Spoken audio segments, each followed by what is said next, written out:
sebulan nggak mau makan meninggal. Sangat umum, betul? Sangat umum. Ayah saya nggak pernah sakit, seumur hidupnya nggak pernah sakit. Nah, yang jadi isu adalah pada saat bapak saya mati, saya kan menemani bapak saya. Bapak saya namanya simple, bapak saya namanya Abdul Aziz. Jadi saya nggak pernah ngecek bapak saya itu adiknya siapa, kakaknya siapa. Saya orang paling cuek. Tapi kan namanya, saya pernah nanya kan, Chinese namanya Abdul Aziz, betul? Bapak saya orang Padang.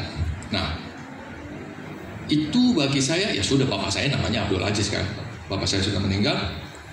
Yang saya mau cerita sama teman-teman gini, bapak saya dari Muslim, begitu menikah dengan ibu, dia pindah ke Buddha. Chinese toh, dia pindah ke Buddha. Setelah menikah Buddha, karena saya Kristen, mereka pindahlah ke Kristen.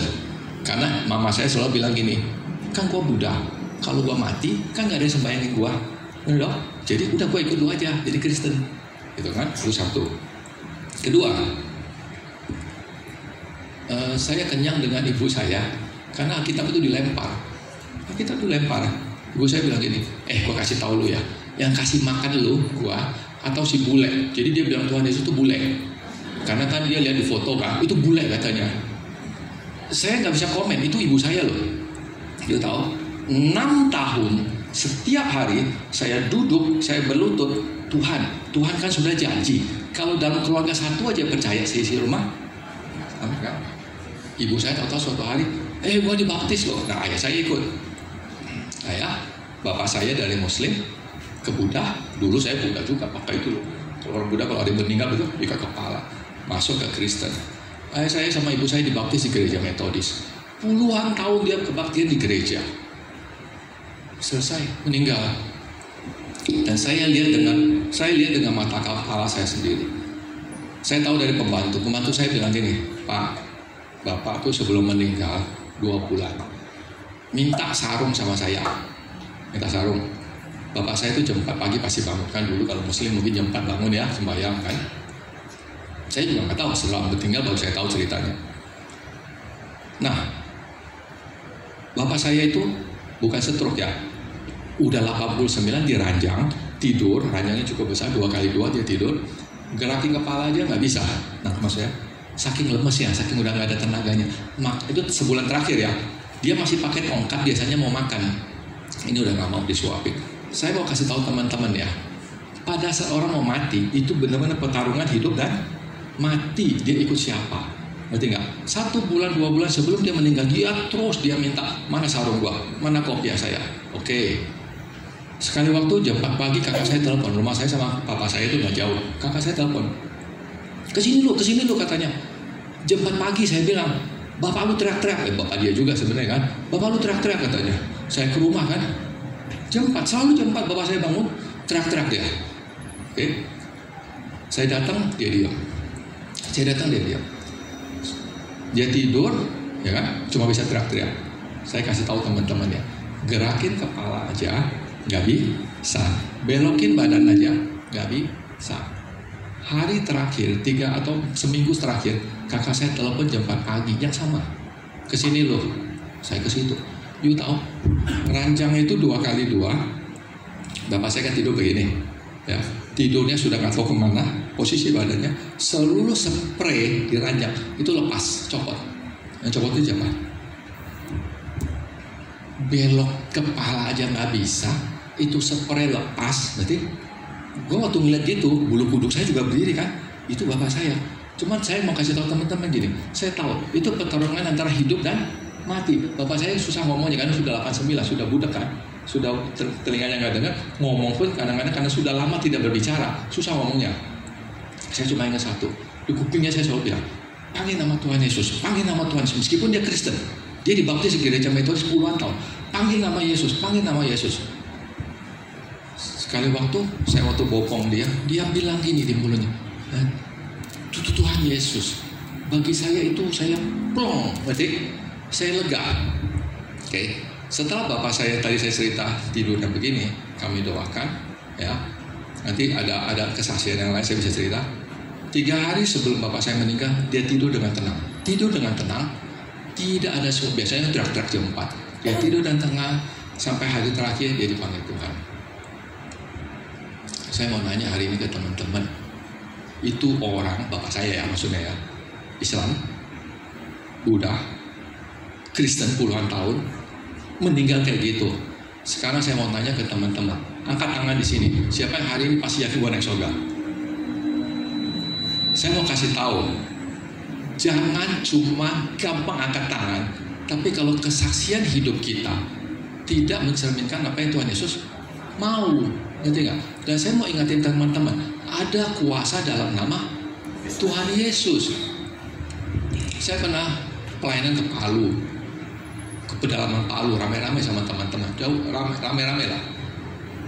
Seminggu bapak saya kan susah jalannya tuh pakai tongkat. Jadi saya kasih tahu ya, kalau orang udah tua tuh udah 80 tahun, nih dari sono ke sono aja itu bisa bicara tuh bisa 20 menit, ngerti? Pelan, tongkatnya pelan, dia di rumah sendiri. Dia tidak mau saya serumah sama dia. Gue bisa urus sendiri, orang tua kan begitu kan. 1 minggu sebelum saya ke Palu, dia jatuh di kamar mandi, kepalanya bocor. Mampus, saya bilang, gue mau ke Palu, bawa teman-teman. Bapak saya jatuh, kepalanya bocor. Di sini mikir dong, gue pergi nggak? Kadang-kadang kita nggak bisa sok-sokan kan. Gue pergi, gue melayani Tuhan. Bapak lu palanya bocor, men. Gitu. Saya cuma bisa satu, saya berlutut, saya berdoa, Tuhan, kalau itu kehendak Tuhan, saya masih bisa melayani di Palu, betul? Tapi kalau Tuhan tidak izinkan, jadilah kehendak-Mu. Saya pergi ke Palu, bapak saya pulang, bapak saya sehat-sehat, palanya bocor loh, umur 89. Ya, saya mau kesaksian cuma satu, Tuhan, teman-teman ingat, Anda boleh bergereja berpuluh tahun. Saya orang dari Buddha, masuk Kristen, bergereja di gereja besar sekali di Jakarta. Saya badan pengurus sekolah, saya badan pengurus badan kesehatan, saya majelis di gereja, dan saya jujur aja, saya sangat tidak puas dengan gereja. Di gereja, di rapat majelis, ya kan, koreksi saya nggak tahu teman-teman dari gereja mana ya, di rapat di gereja itu rapatnya gini, jangan tepuk tangannya, di rapatnya bahasa gitu. Jadi sementara jemaat ada yang susah. Banyak jemaat sakit hati dengan boksunya, tahu nggak? Pendetanya kemana, gua setengah mati, gitu loh. Saya nggak mau ingetin teman-teman, jangan pernah berharap pada pendeta, jangan pernah berharap pada gereja, bullshit. Kalau saya ngomong, bener, berharaplah pada Tuhan Yesus. Emang lu kalau masuk surga terus ditanya, Anton, lu dari gereja mana? Nggak ada kan? Lu dibaptis di mana? Nggak ada. Tuhan cuma nanya, lu kerjain apa selama lu di dunia ini? Berapa jiwa yang lu bawa? That's the point. Ngerti? Ya, jadi saya mau ingatin teman-teman, apapun saya nggak mau pusing sekarang hari ini. Lu mau sebut siapa segala macam, ada kuasa dalam nama Tuhan Yesus. Pakai nama itu. Ya, saya sering dengar dan saya sudah kenyang. Saya majelis gereja, ya saya nyerah, saya nggak mau lagi jadi majelis. Saya bilang, nggak nyelamatin dah majelis. Merasa mengurus jemaatnya di luar banyak orang susah, betul? Di luar banyak orang nggak punya kerjaan, di luar banyak orang stres. Tadi pagi kita ke tempat orang stres di Lembang, kasihan loh, nyanyinya jago, semua jago, pujian jago, main gitar semua jago, tapi stres semua. Apapun hidup Anda, kaya, miskin, kita duduk di sini. Saya cuma mau sharing ke teman-teman, jangan pernah jadi pengurus apa-apa, jadilah pengurus Tuhan Yesus. Tanya Tuhan, hari ini Tuhan pakai saya mau apa sih buat Tuhan? Saya berguna apa hari ini buat Tuhan? Jangan bilang gini, kan gua nggak ada duit, gitu nggak? Anda bisa berdoa. Sekali lagi saya mau katakan, itu yang sangat merubah hidup saya. Saya jarang-jarang temenin orang mati, betul? Pas bapak saya aja saya temenin begitu, bulu kuduk saya berdiri. Sekian puluh tahun dihapus begitu aja, dia masih bisa ingat muslimnya, dia masih bisa ingat Budanya, betul? Dan dia tidak bisa ngomong nama Yesus. Ya, jangan pernah ikut. Saya bukan anti gereja ya, saya masih jemaat di gereja saya, berarti saya masih terdaftar. Jangan pernah tergantung sama gereja. Jangan pernah pusingin urusan gereja. Saya nggak bilang saling berbagi, saling berdoa, saling menguatkan, betul. Dan setiap hari Tuhan, saya hari ini Tuhan kasih bangun pagi. Tuhan mau saya buat apa? Buat senangkan hati Tuhan. Dan Tuhan akan kasih. Ya, saya punya teman satu rada error, nanti dia bisa kesaksian. Teman saya itu Muslim, saya bilangnya mantan preman sih, memang Muslim problem. Nanti dia bisa kesaksian ya. Tapi saya cuma mau saksikan di akhir hidup kita, Anda, saya semua akan berhadap pada titik akhir, betul? Apa yang kamu perbuat untuk saya? Tuhan tanya, betul? Itu Tuhan mengatakan apa? Beritakan Injil Kerajaan Surga. Ya. Nah tadi saya mau potong sedikit. Saya pusing jujur aja. Ada gereja tertentu pakai nama A, pakai nama B, pakai nama C, betul? Saya bersyukur, saya dari Buddha. I don't care, ngerti nggak? Bagi saya cuma buka Alkitab kan. Matius, Markus, Lukas, Yohanes. Namanya siapa yang berkuasa? Nama Yesus. Saya kasih tahu di Jakarta tuh lagi ramai tuh. Ada pendeta bilang ini, ada pendeta bilang ini, ada pendeta bilang ini. Saya secara pribadi, I can't accept all, tapi saya bisa tolak semua. Karena kenapa? Saya cuma mau ikut Tuhan Yesus ngomong apa di Alkitab. Loh, apa yang kita pegang hari ini kalau bukan Alkitab? Ya, Alkitab jangan bacanya pusing. Saya ingetin ya, teman-teman selalu punya kebiasaan teman saya, Pak, saya sudah baca Alkitab Pak 4 kali dari Kejadian sampai Wahyu. Akhirnya dia pusing sendiri karena di Kejadian sampai Perjanjian Lama isinya perang melulu, betul? Mereka bacalah Matius, Markus, Lukas, Yohanes. Kenapa? Karena itu ada sabda Yesus, dan sabda Yesus itu ada kuasa. Oke? Jadi Anda jangan pusing dengan segala nama Tuhan Yesus pakai saya. Saya berguna bagi Yesus. Ya, terima kasih. Tuhan memberkati.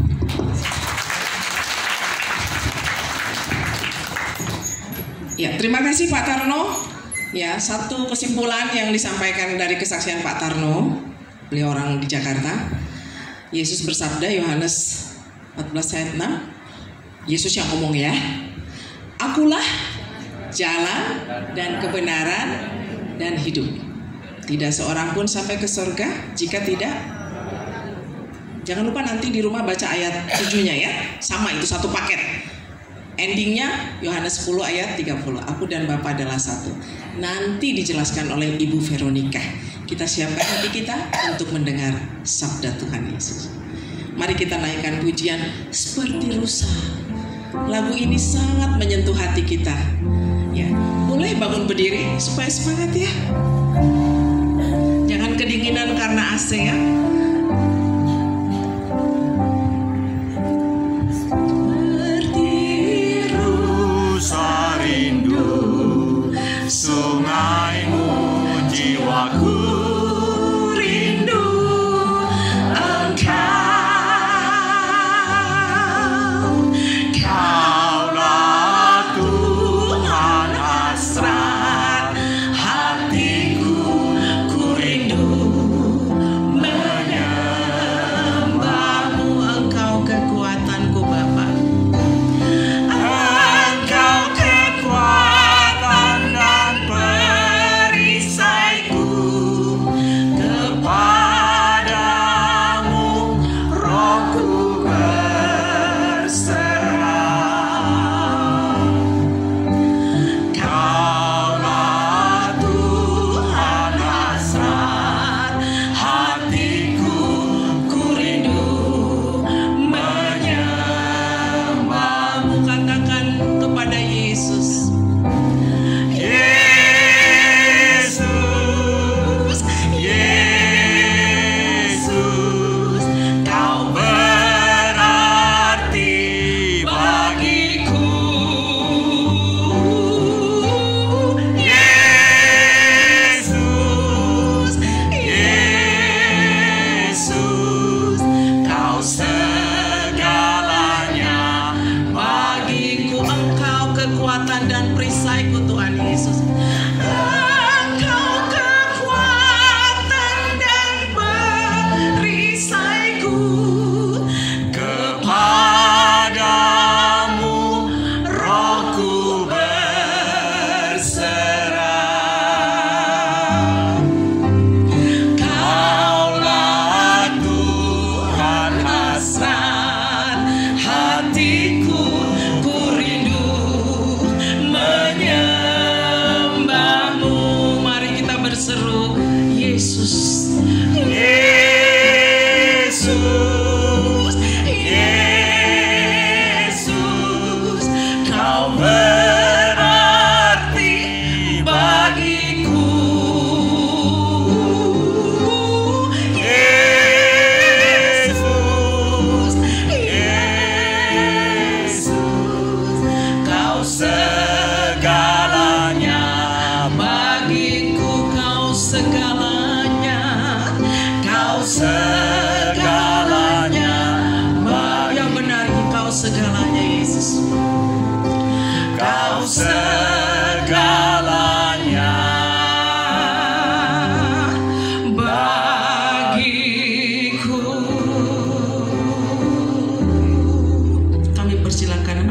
berdoa.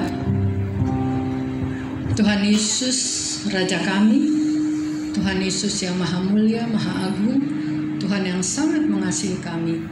Kami sangat bersyukur, berterima kasih malam hari ini kami boleh dipertemukan dengan anak-anak-Mu di tempat ini.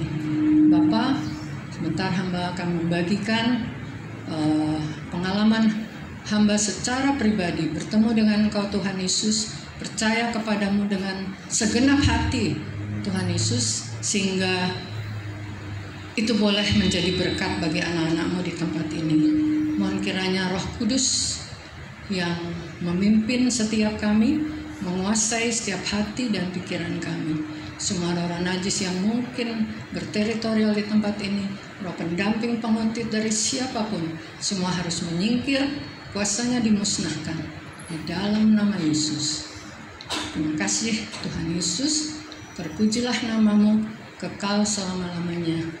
Amin. Amin. Silahkan duduk. Tema kita hari ini adalah mengenal Yesus Kristus lebih dalam lagi. Ya, kita sering nyanyi lagunya tuh. Lebih dalam, sedalam apa saya nggak tahu tuh ya. Pokoknya kita sering nyanyi begitu kan. Nah, saya di sini bukan mau berkhotbah, karena saya nggak mau mengkhotbahi. Mungkin ada pendeta-pendeta di tempat ini ya. Tapi saya adalah seorang hamba Tuhan Yesus yang merasa begitu berhutang kepada Tuhan Yesus. Begitu merasakan kasih-Nya, begitu merasakan pertolongannya, keajaibannya dalam hidup saya, sehingga saya selalu punya kerinduan untuk berbagi. Supaya kita-kita ini jangan hanya kenal Tuhan Yesus, tapi secara rutin aja gitu. Hanya karena kata pendeta, kata yang saya baca di Alkitab, atau hanya karena rutinitas, tapi saya sungguh-sungguh mengenal Yesus secara pribadi. Sehingga Yesus itu benar-benar hidup di dalam hidup kita tuh hidup. Bukan sekedar sesuatu pribadi yang jauh gitu. Tapi dia sungguh-sungguh ada di dalam kita dan hidup bersama kita. Saya percaya semua dari teman-teman di sini sudah percaya Tuhan Yesus, sudah terima Tuhan Yesus. Tuhan Yesusnya ada di mana? Di hati ya. Jadi kalau di hati nggak jauh jauh di sana ya, tapi di hati. Artinya apa? Dia selalu ada bersama kita. Apapun yang kita lakukan bersama Yesus, apapun yang kita pikirkan bersama Yesus. Ya, oke. Saya suka pakai slide supaya fokusnya ke slide aja, jangan ke saya. Ya. Oke, saya mau ajak kita baca Yohanes 14 ayat 9. Ya. Yesus berkata begini, "Telah sekian lama aku bersama-sama kamu Filipus, namun kamu tidak mengenal aku." Yesus tanya tuh kepada Filipus. Filipus tuh muridnya yang selalu ikut-ikut kemana aja Yesus. Tapi kok bisa Yesus bilang, "Telah sekian lama kamu bersama-sama aku, namun kamu tidak mengenal aku?" Pasti ada yang salah dong kalau sampai dia udah ikut Yesus terus, tapi kok Yesus bisa tanya, "Kok kamu gak kenal aku sih?" Gitu. Ya. Nah, kita kadang-kadang merasa kita kenal. Misalnya Pak Jokowi lah, ya siapa sih yang nggak kenal Pak Jokowi? Tapi coba tanya Pak Jokowi, kenal nggak sama saya? Enggak ternyata, ya kan? Jadi hati-hati di dalam perjalanan hidup kita dengan Tuhan Yesus. Pastikan Tuhan Yesus itu kenal kita, jangan hanya kita yang kenal Dia. Ya, oke. Kemudian dari Yohanes 1 ayat 10, "Ia telah ada di dalam dunia dan dunia dijadikan olehnya, tapi dunia tidak mengenalnya." Lagi-lagi dikatakan dunia tidak mengenalnya. Ya, jadi artinya tuh cuman gitu-gitu aja, tahu Yesus gitu-gitu aja. Saya dulu dari latar belakang gereja yang tidak pernah baca Alkitab. Ya, selalu dibacakan oleh pastornya. Ya, jadi saya nggak tahu firman Tuhan, tapi saya tahu Tuhan Yesus. Kalau saya berdoa, Saya doa kepada Tuhan Yesus. Tapi karena saya taunya begitu-begitu aja, saya juga doa kepada yang lain. Saya doa jawaban mencari Tuhan Yesus dengan sungguh-sungguh.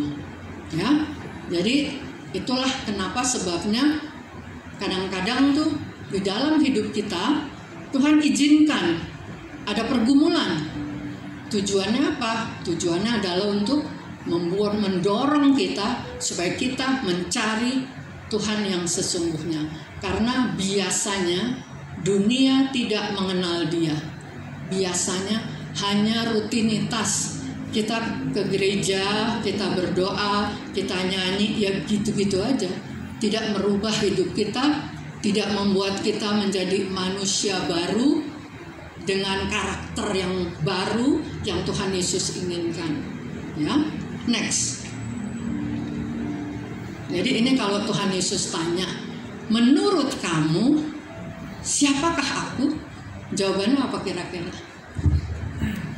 Ada yang mau jawab? Kadang-kadang ada yang jawab, Yesus juru selamat pribadi saya, ya nggak salah, emang betul, ya kan? Terus apa lagi?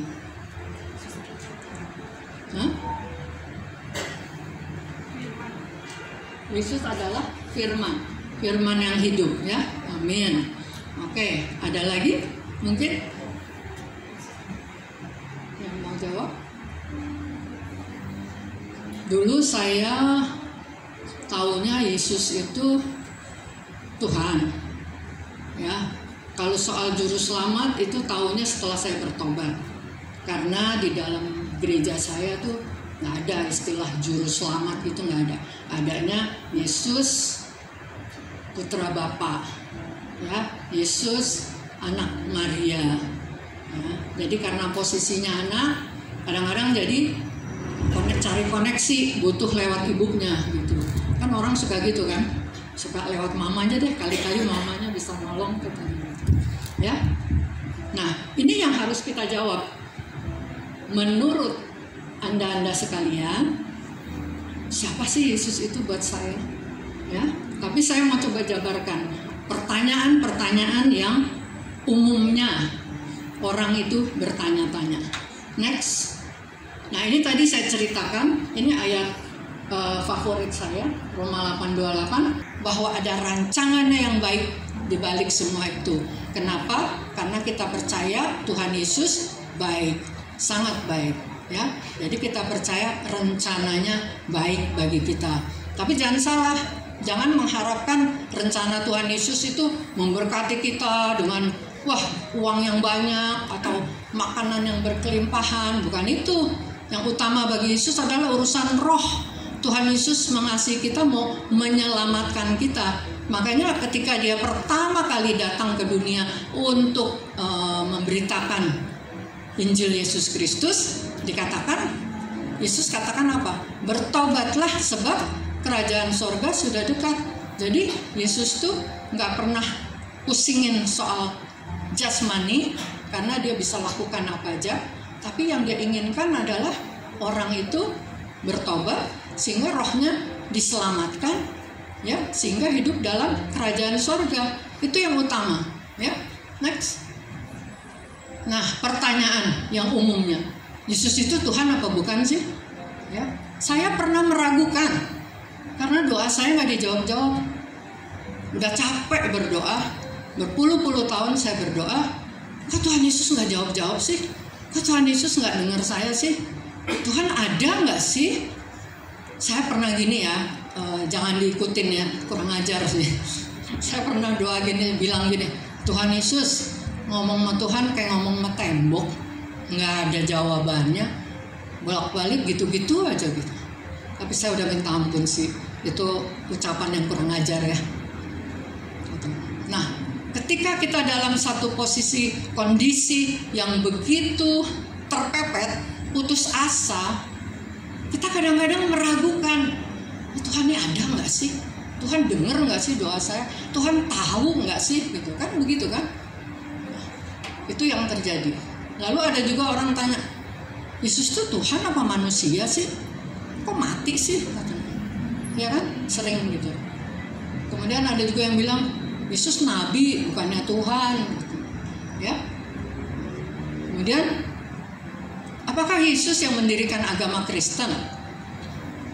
Ya, pertanyaan berikut juga, apakah Yesus yang mendirikan gereja?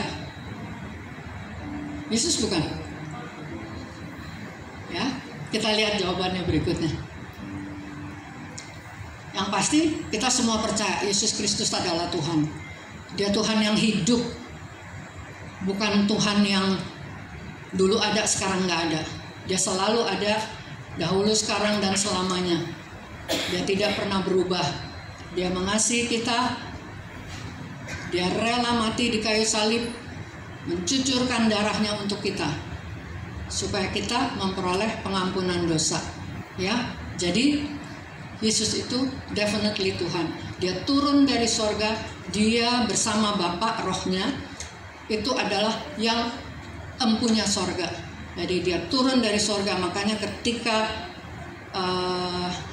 Maria didatangi oleh malaikat, disuruh menamakan, nanti dia akan mengandung, namai Yesus. Ya, jadi Yesus itu bukan sembarang nama, tapi nama dari sorga. Ya, nah, kenapa kita bisa bilang Yesus adalah Tuhan? Ya, Yohanes 1 ayat 1 sampai 3. Ini pada enggak bawa Alkitab, nggak apa-apa, baca sama-sama yuk. Yohanes 1 sampai 3. Kita baca sama-sama 1 2 3. Pada mulanya adalah firman, firman itu bersama-sama dengan Bapa, dan firman itu adalah Bapa. Lanjut.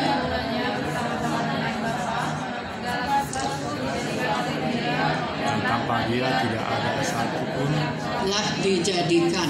Jadi kita lihat ya, Yesus itu ada di awal penciptaan. Bapa menciptakan dengan firman. Dia cuma ngucap aja, jadi, ya kan? Ia pada mulanya bersama-sama dengan Bapa. Segala sesuatu dijadikan oleh Dia, dan tanpa Dia tidak ada satupun yang telah jadi dari segala yang telah dijadikan. Jadi artinya apa? Dia apa? Pencipta. Karena Dia dan Bapa sama-sama kan menciptakan. Jadi Yesus adalah pencipta, pencipta alam semesta, pencipta manusia, pencipta kita semua. Jadi bukan manusia saja ketika dalam periode dia ada di dunia, tapi dia adalah Tuhan yang maha pencipta. Oke? Kemudian Yohanes 1 ayat 14, firman itu telah menjadi manusia, dan kita telah melihat kemuliaannya, yaitu kemuliaan yang diberikan kepadanya sebagai anak tunggal Bapa, penuh kasih karunia dan kebenaran. Firman itu menjadi manusia. Itulah Yesus ketika dia datang ke dunia untuk 33 tahun lamanya. Jadi kalau ada yang bilang, ih Tuhan lu kok mati, katanya, bisa dijawab, bisa ngerti ya, Tuhan kita bukannya mati itu, makanya badan itu gak ada artinya. Satu saat kita semua seperti Pak Tarno cerita tadi, pasti akan meninggalkan badan kita, roh kita yang pulang kepada Bapa. Nah, hanya pastikan Bapa yang mana nih, pulangnya kemana nih, Bapa yang mana nih, ya, Bapa Yesus apa Bapa yang lain, Bapa yang punya sorga apa Bapa yang lain, ya, itu yang harus kita pastikan. Next. Nah, dikatakan juga dalam Yohanes 10 ayat 30, Yesus sendiri berkata, aku dan Bapa adalah satu. Oleh karena itu, dia pasti Tuhan yang adalah Bapa sendiri. Rohnya itu bersama-sama dengan Bapa. Dia dan Bapa adalah satu. Nah, Yesus katakan, dan orang juga kan kadang-kadang sulit untuk percaya, ya. Nggak cuma orang sekarang, orang dulu juga sulit untuk percaya. Lalu Yesus katakan, tapi jikalau aku melakukannya dan kamu tidak mau percaya kepadaku, percayalah akan pekerjaan-pekerjaan itu, supaya kamu boleh mengetahui dan mengerti bahwa Bapa di dalam aku dan aku di dalam Bapa. Ya, jadi untuk mengenal Yesus, kita tuh perlu sungguh-sungguh mencari kebenaran itu, sungguh-sungguh mengizinkan diri